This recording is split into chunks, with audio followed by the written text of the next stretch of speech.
been promising to do a build on the common mode choke. How I build one like this and the materials that are used. It's not a long project, and the materials are not that hard to come by. This one uses a 140 core. I'm going to be using a 240 core. They're made out of the same material, which is material mix 43, which is what most people will use for the HF bands. So let's get inside. It's a little cool out here today. It's in the low 30s here in Kentucky. So let's get inside and get started on this project. Well, welcome inside the shack. We're going to go through the steps to build a common mode choke. This is a 1-to-1 transformer. It's going to be modeled after this one. It's not going to be identical to this one, but it's going to be modeled after it. This is the first one I built back in July of this year, and I've made a couple others since then. But they're basically all on this same style. This is the one that you've seen in my videos most often, so we're going to go through what it takes to build one of these. Here are the parts that will be used to build the common mode choke. We've got some RG 316 coax. It's a very thin coax, but it's rated up to 700 watts, so no problem. This is primarily going to be used for a portable operation.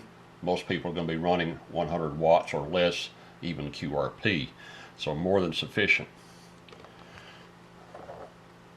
Going to need two SO239s connectors.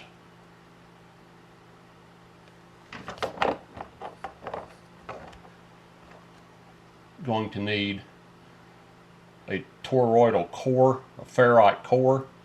This one is an FT240 mix 43. The one that was on the other one is an FT140 mix 43. The difference is the 140 is 1.4 inches in diameter. This one is 2.4 inches in diameter. You ask, why am I going to use the 2.4? It's because that's what I have. I don't have a spare 140 on hand. Now, are there advantages to going with the 240 over the 140? The 240 can handle more wattage without heating up and losing the characteristics of being a core. I believe it's called the Curie point, where they lose their properties and they no longer function as a core. So this one will handle more wattage.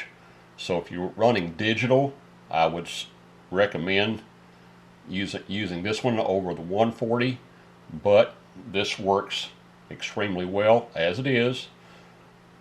You don't have to worry about anything. It's a little bit heavier, but not an issue in our application. So that's the other thing.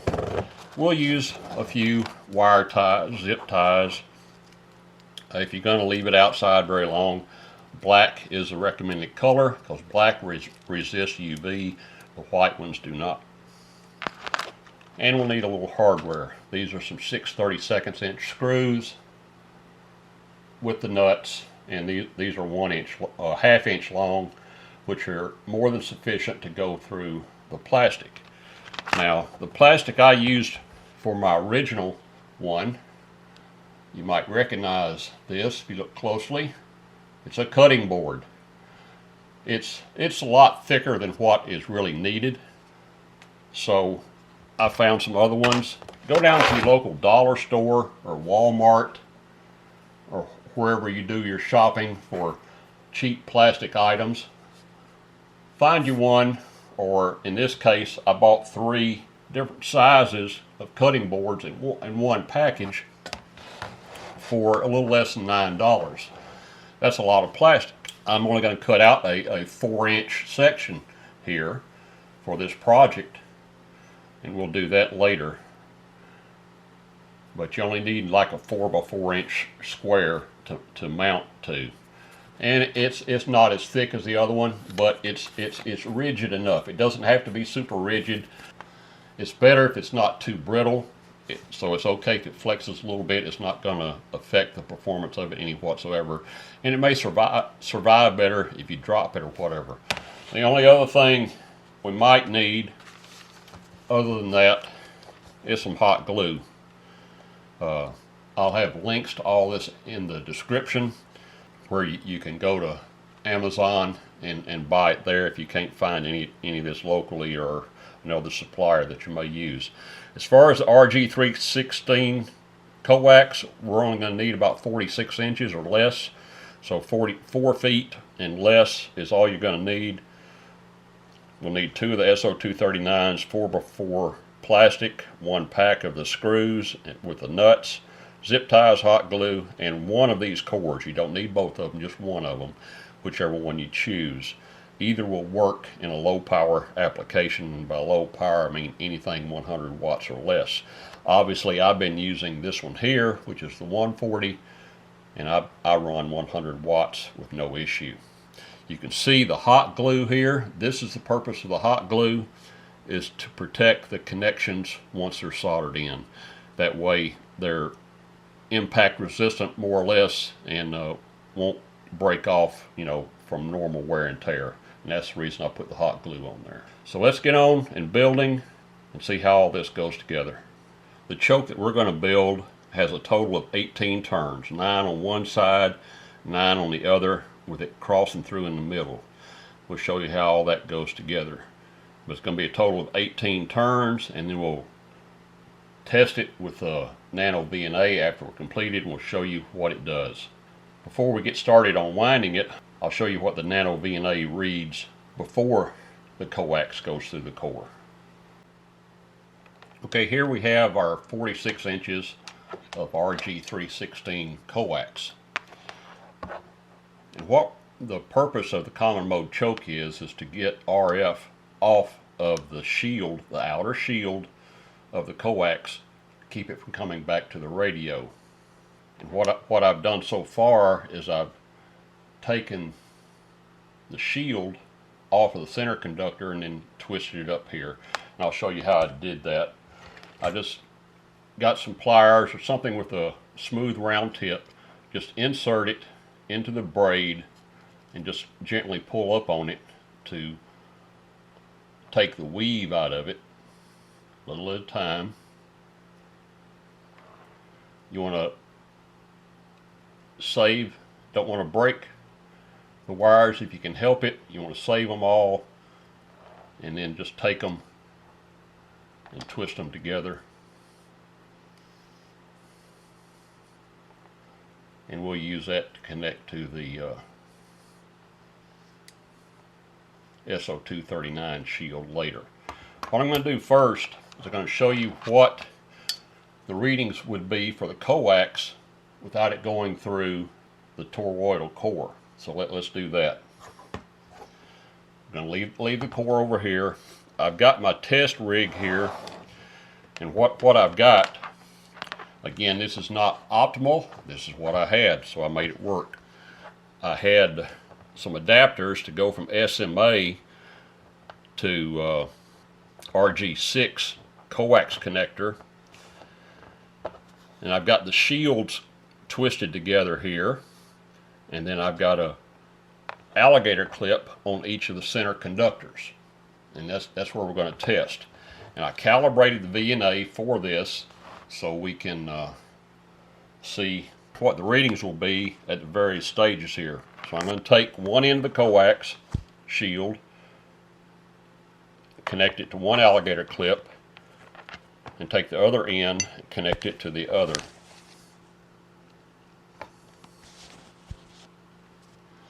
So we've got our 46-inch piece of coax connected through, and I'm just going to slide this over where we can see the nano VNA readings.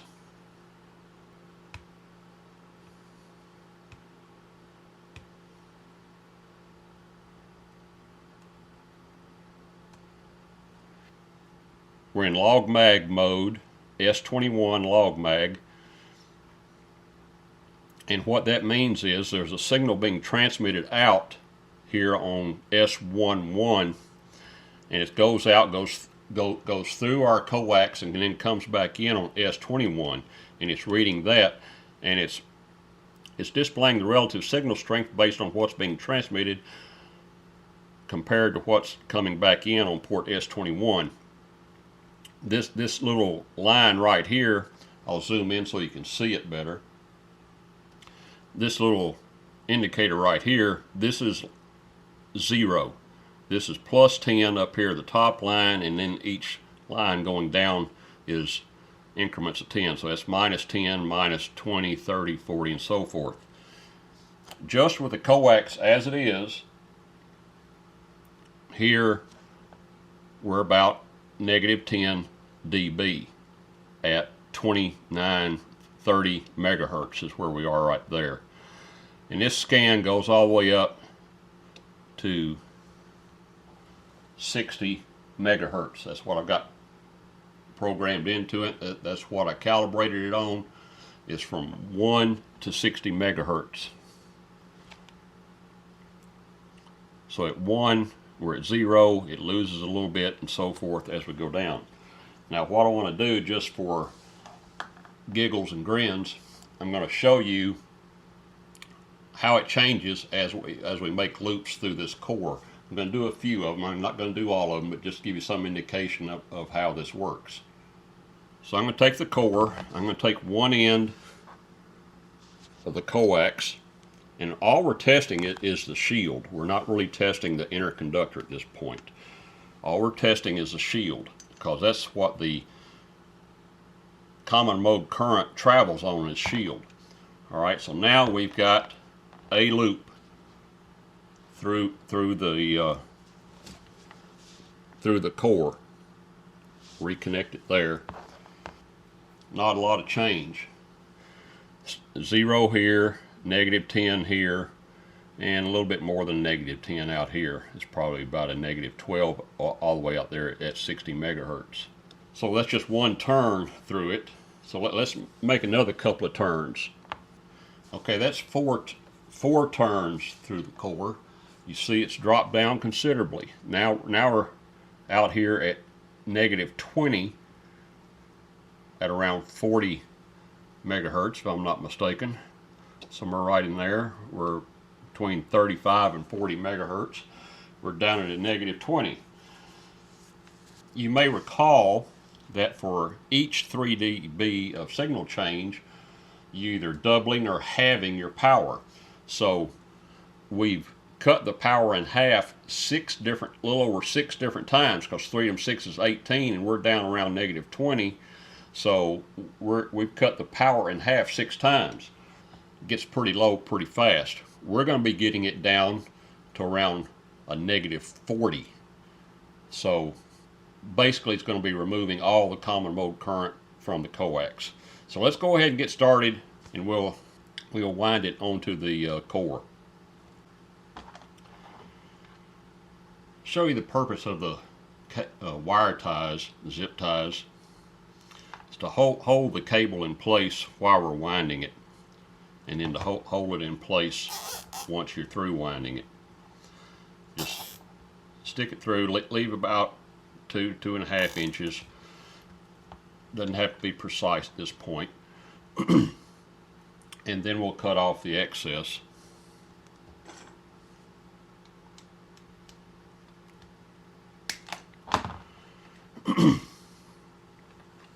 Now we'll start winding.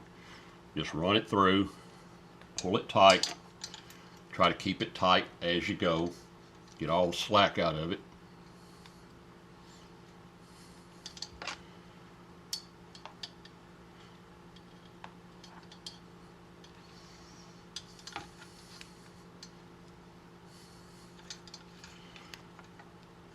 Alright, so it's going through once, twice, 3 times already.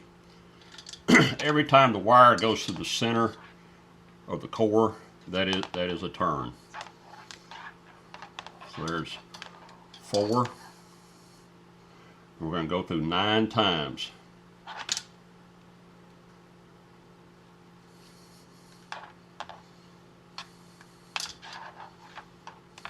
There's 5, 6,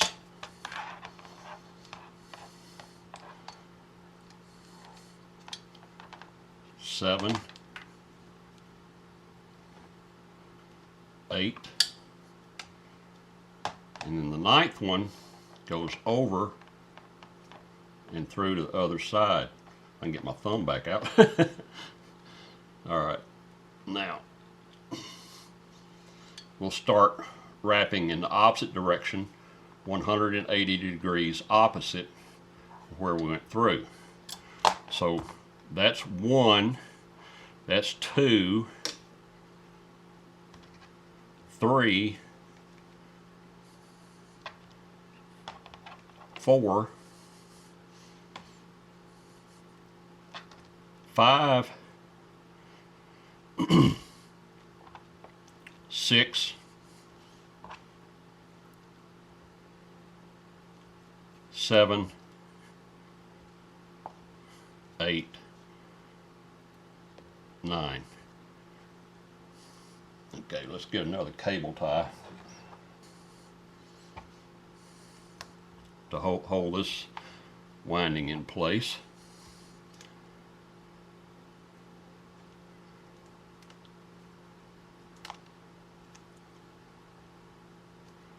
I'm not the most coordinated person in the world, as you can tell. Now, we can kind of spread these out, even them out a little bit. We've got a little bit more on this side than we do on this side. Let's try to pull that tight. I've got some round nose pliers here. I should be able to pull on it without damaging it. And just pretty it up a little bit, spread them out.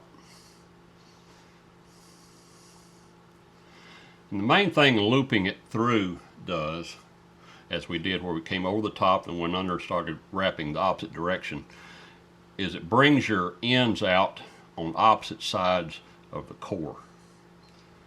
Alright, so here we have a choke. It's a 1-to-1 transformer, got the same number of turns on both sides. We put other zip ties on it to hold it in place. Let's get the nano VNA back out and see what's changed. I'll go ahead and cut off this other end here to get it out of the way.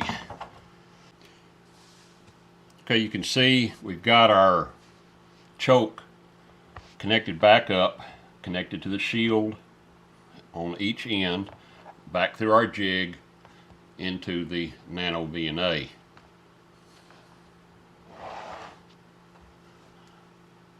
Okay, now you can see how these things work. Again, here's our 0 line here. This is -10, -20, -30, -40. So we're over -40 down around 10 megahertz. Let's go down to 80 meters. Let's go down to 3.8 thereabouts. Okay, there's around 3.8, and we're reading -36, which is more than sufficient suppression. It's halved whatever is being induced on that line 12 times. So, you know, you're getting down to almost nothing, regardless of how much you're putting in there. And then if we go up to, let's go up to the 40 meter band, around 7 megahertz. 7.195. It's -40. Let's go up to the 20 meter band. Went past it. Okay, there's 14,275, and it's -40. So more than sufficient. Let's go up to 10 meters just to get through this a little faster. Okay, there's 28,435. It's kind of in the low side of the 20 meter band, but we're still -33. And this will work all the way up into the 6-meter band, which is what we've got here. Let's go up to 52, thereabouts. There's right around 52 megahertz. Still a negative 25. So at halving every 3 dB, that's halved 8 times. So again, choked it down to almost nothing. This is a very good common mode choke, and we'll go through the next steps. I'll get the plastic cut to size, some holes drilled, and then we'll come back in and assemble the choke. Okay, we've got our 4-inch piece cut out to mount our core onto. As you can see, we've got plenty of plastic left over for other projects. Make more of these 49-to-1 un-uns or 4-to-1 ballons. Lots of things you can use these for, but as you can tell, we just used one corner of it here. I went ahead and radiused the corners a little bit just to try to make it match. This is the factory radius. It's a lot steeper radius. Now I'm going to measure where I want to mount the core on here. And about right there. What I want to do is drill a few holes. So I'm going to mark where I want my holes, where we can run some zip ties through to hold it in place. So put one there, put one there, put one there, and put one there. That should be all it would take. So I've got my drill. Just want to drill holes where we marked.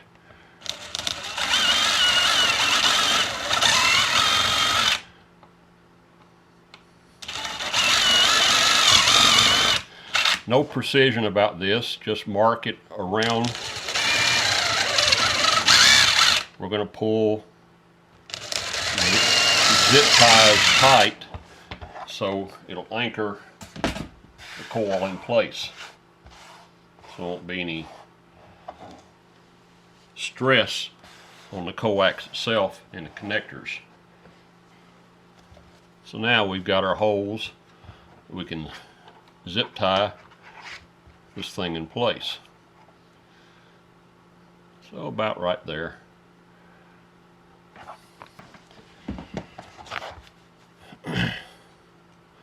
So let's go ahead and run our zip tie through. Then we'll place our coil on top of it there. Do the same thing over here. And run that through there like that.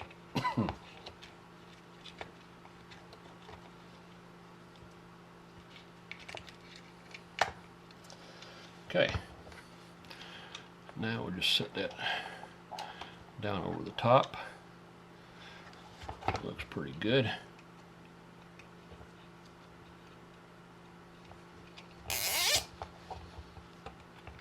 And we'll pull that one relatively tight. Do the same thing here.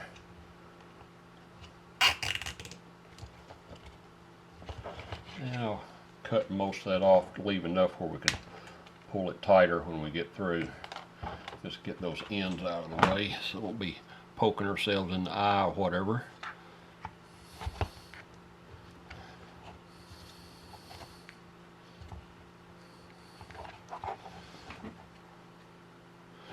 Okay.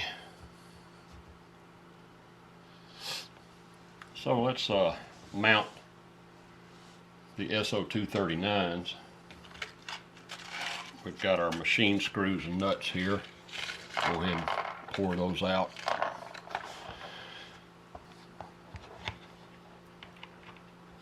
We want them facing this way because we've got to make the connections on this side. And put that through there. Get That threaded on, tightened up a little bit.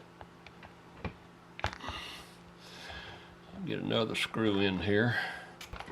There's one other thing that we need to have. There's some things I left out of our original equipment list, and that's a couple of ring terminals. This is how we're going to connect the shield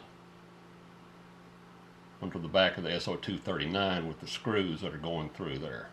So I'm going to ahead put this here, put the screw back through, then put the nut on top of it.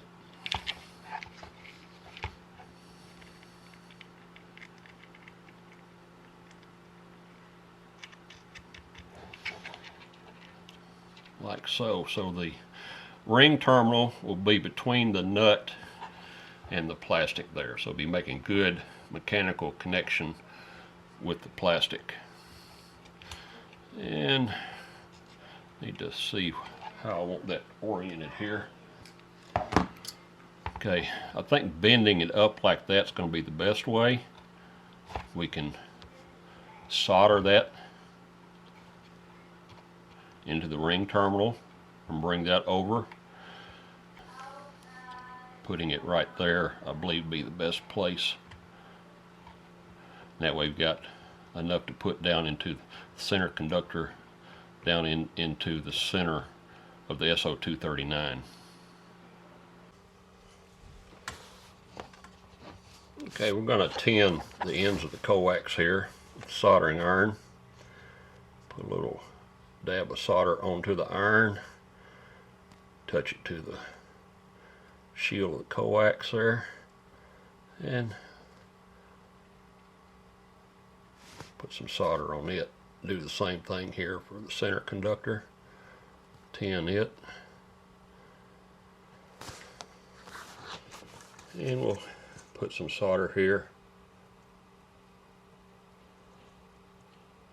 on the center conductor, and also here where the shield's going to be soldered in.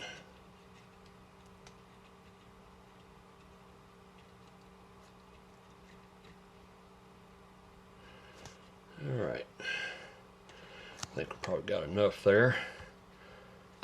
And let's get the center conductor in here, see if I can get it where we both can see it.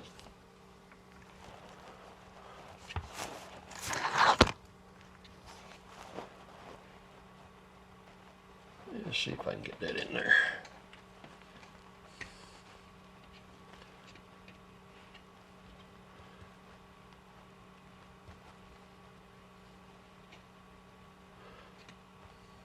There we go.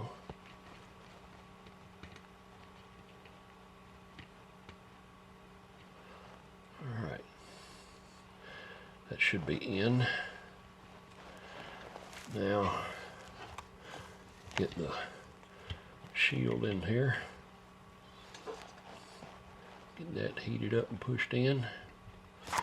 Let's put a little solder on the tip of the iron here where to conduct the heat better.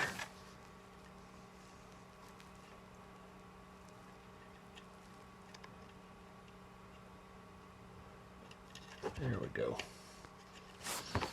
And we'll put a little more solder in there.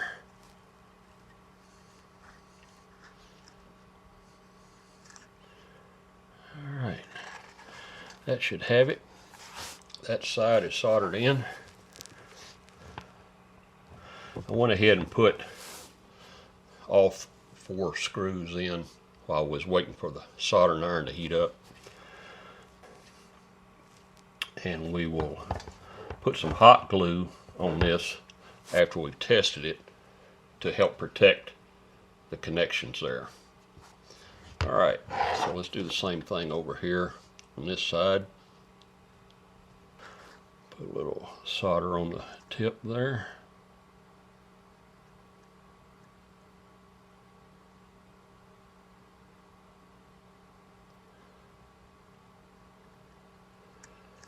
Okay, got that.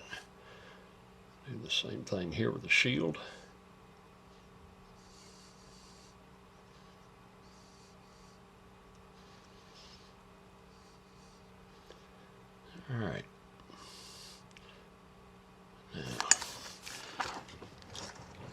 some on the connectors here.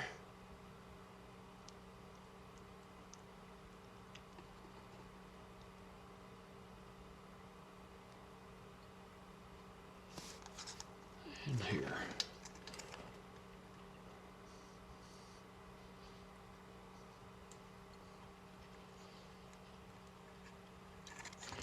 All right, let's see if we can.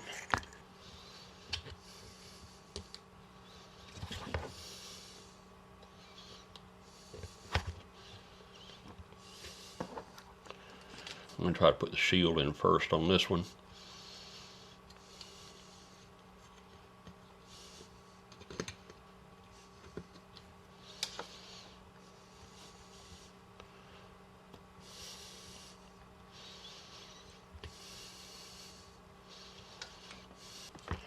All right.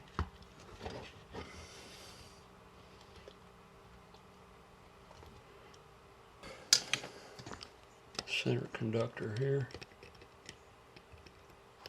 Grab it with these needle nose.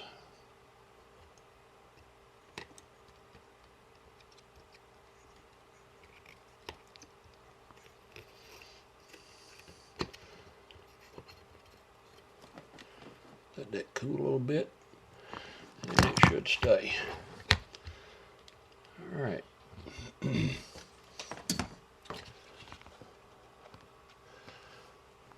See a few little hairs on there. We need to make sure they're not gonna be shorting out anywhere.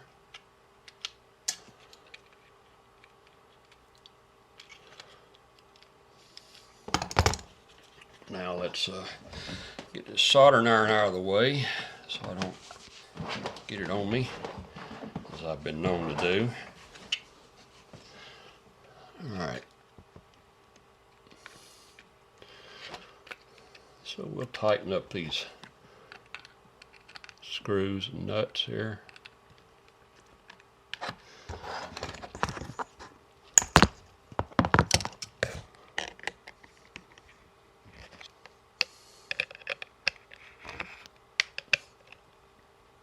Alright, that one's tight. And make sure and get this ground.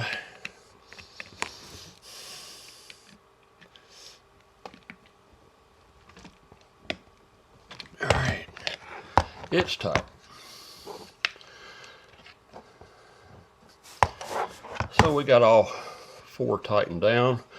Got our connections soldered. Haven't put the glue on them yet because I want to test it first. But the coil is down good to the plastic sheet. We'll go ahead and cut these off. It should be tight enough. And that's what she looks like so far.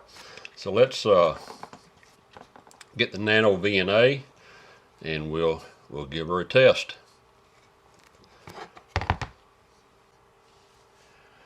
Okay, we've got our test rig connected back up. Got our Nano VNA.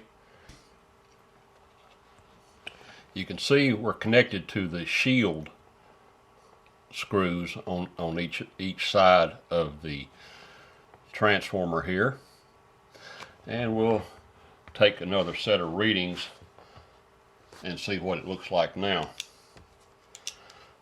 Turn off a couple of these traces. Okay, there's our log mag trace with the choke mounted to the plastic and the SO239s mounted.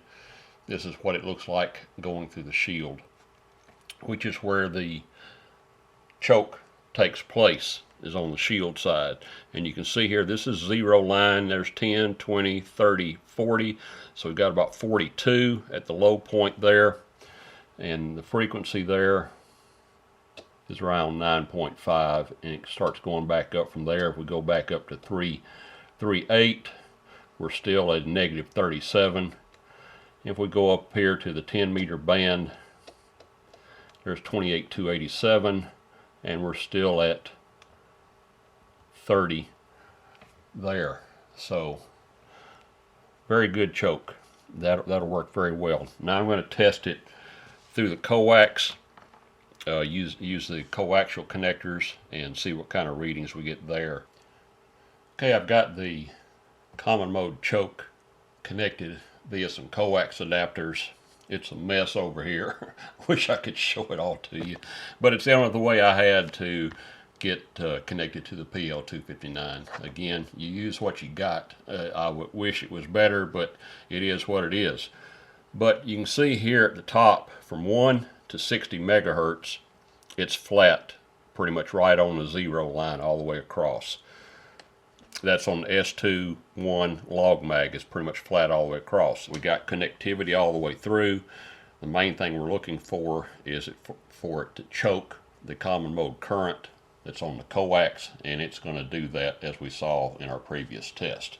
So let's, now that we've tested it for continuity, we know we've got continuity, let's go ahead and put the hot glue on the connections to protect them from being bumped or broken. Okay, what we're trying to do is just protect this little piece of coax right here. If it were to get bumped, it's liable to get broken. Ask me how I know. So we're going to put this hot glue around this connection here to help protect that from impact.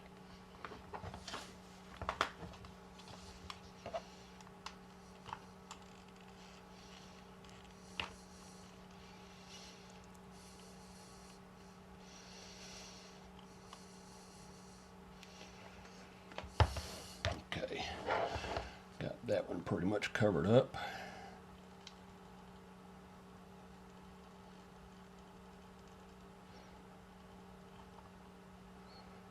Same with this one here.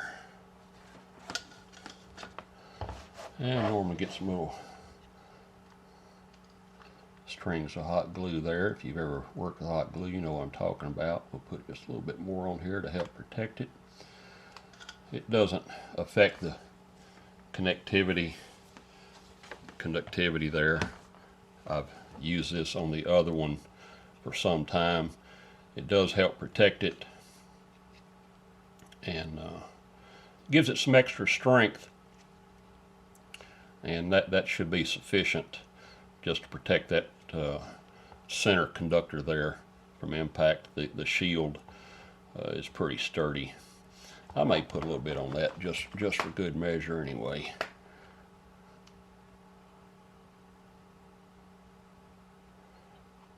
Can't hurt.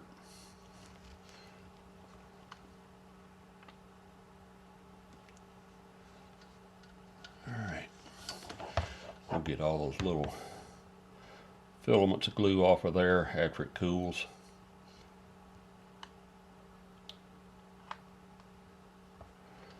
And that should be fine, and that should wrap it up. We'll test this soon, let you see what the results are in the real world, and we'll see you then. Well, good morning. It's a cold, snowy morning here at the Green National Wild and Scenic River Park, US 10105. We're going to be setting up here for a while, depending on how cold it gets and how we make out on the bands this morning. I'm going to be testing the new common mode choke that we built yesterday. See how that works out for us. So hang with us, watch till the end. If you haven't already, click on that like, subscribe buttons down below. It helps out the channel quite a lot and allows YouTube to push it out to more people. So let's get started. Okay, we've got our common mode choke that we built.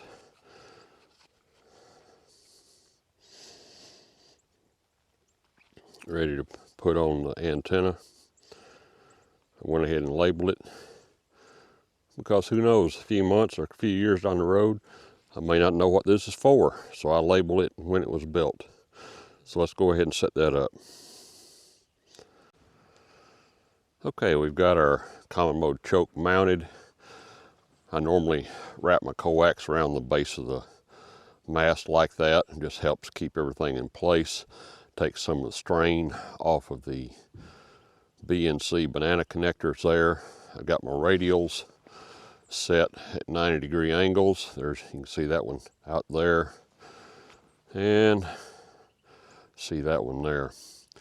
We're basically aimed west here out of this valley.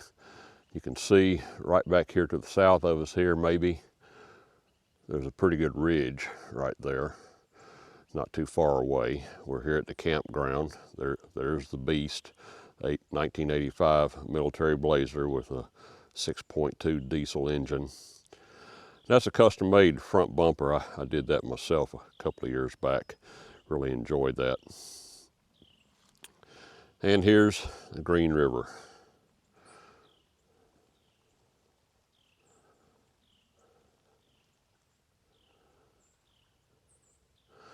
Got a little snow.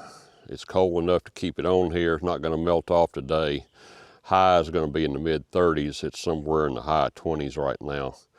So let's get on the air and see what we can do here. We're going to try to see if this antenna setup, it's currently configured in the 20-meter band, but I want to see if it's resonant in 10 meters.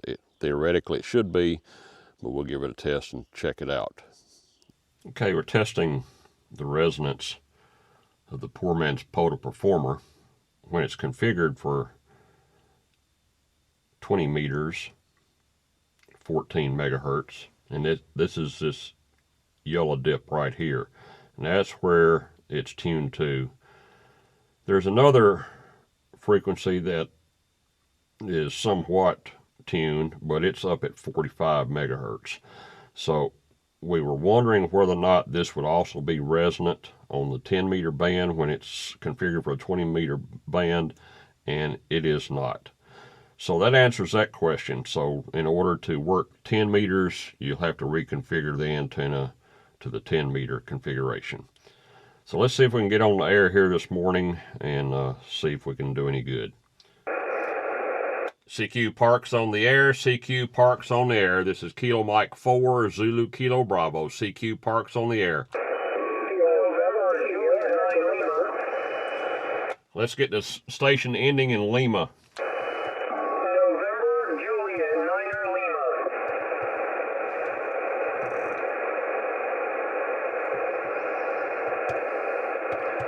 November Juliet 9 Lima. November Juliet 9 Lima, Joseph, QSL.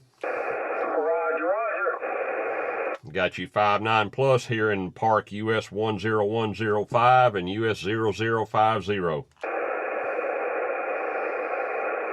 was 0050? Yeah, the second park is 0050. The first park is 10105. Yeah, I got you. Hey, thank you for both parks. You're 5-9 in New Jersey. Appreciate you activating 73. Thank you for the 5-9 from New Jersey. You have a blessed day, QRZ. Charlie Alpha Station. Whiskey 5 Bravo Charlie Alpha. Whiskey 5 Bravo Charlie Alpha. Bruce, come on back. Thank you. You're 5-9 here. Tango X-ray. Thank you for the 5-9 in Texas. You're 5-9 here in the park in Kentucky this morning. Well, thank you for the 5-9 and thanks for activating today. Thank you for being out there and hunting. You have a blessed day, QRZ.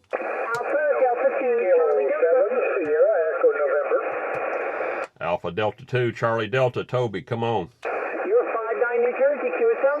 QSL 5-9 New Jersey. You're 5-9 here in the park. Sounding good this morning. You as well. Enjoy. 73. 73s. Have a blessed day. Okay, I just reconfigured the antenna for 17 meters. We're going to see if we can find a good frequency here on 17 and spot there and see how we do.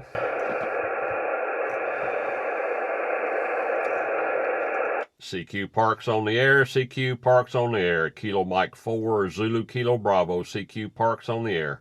Whiskey Bravo 9, November Delta Golf. Whiskey Bravo 9, November Delta Golf. You go by Bernard? Yeah, or Bernie. Either way, I don't care. All right, Bernie, just want to make sure I got the right person there. You're 5-9 here in the parks in Kentucky. You're 5-9 Florida, nice signal. Sounding good this morning. You have a blessed day. Yeah, 73s. This is Kilo Mike 4, Zulu Kilo Bravo, QRZ.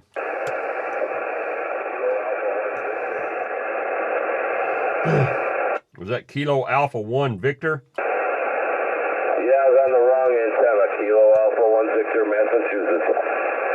All right there, Ralph. Yeah, I barely heard you at first time. I'm glad you switched antennas. I can hear you good now. Luckily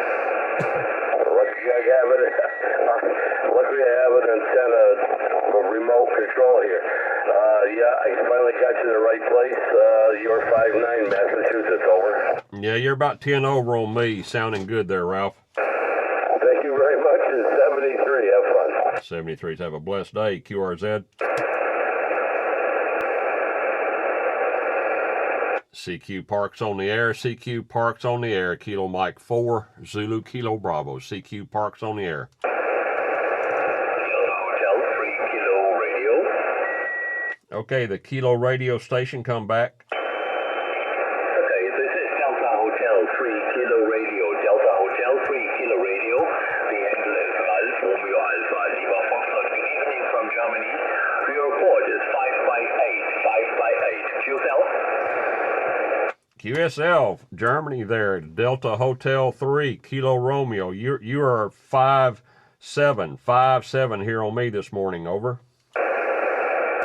Roger. Thank you so much for the 5030. A lovely signal here in Germany, running 500 watts with a free element antenna. Your excellent signal, booming signal here in Germany at the moment here, but we have changing conditions. Thank you so much for the activation, my dear friend. 73 and 44, and greetings, season's greetings to you, and have a good time. Much fun. Thank you there, Ralph. Appreciate it. Good to hear this thing is getting out a little bit. Yeah, I'm just running 100 watts on a poor man's POTA Performer antenna. You can see the antenna and the setup on my YouTube page at Budget Ham Radio. Thanks for the QSO, and have a blessed day and happy holidays. Thank you so much, thank you so much, Jerry. Yeah, Roger, I have also a YouTube channel with my call sign. You find my information, my POTA information on my YouTube channel. Thank you so much, Harry. Have a good time. And 73. 73s, you have a blessed day. Okay, had a good day here in the park. It was kind of cool, but was able to work several contacts on 20 meters, some on 17 meters.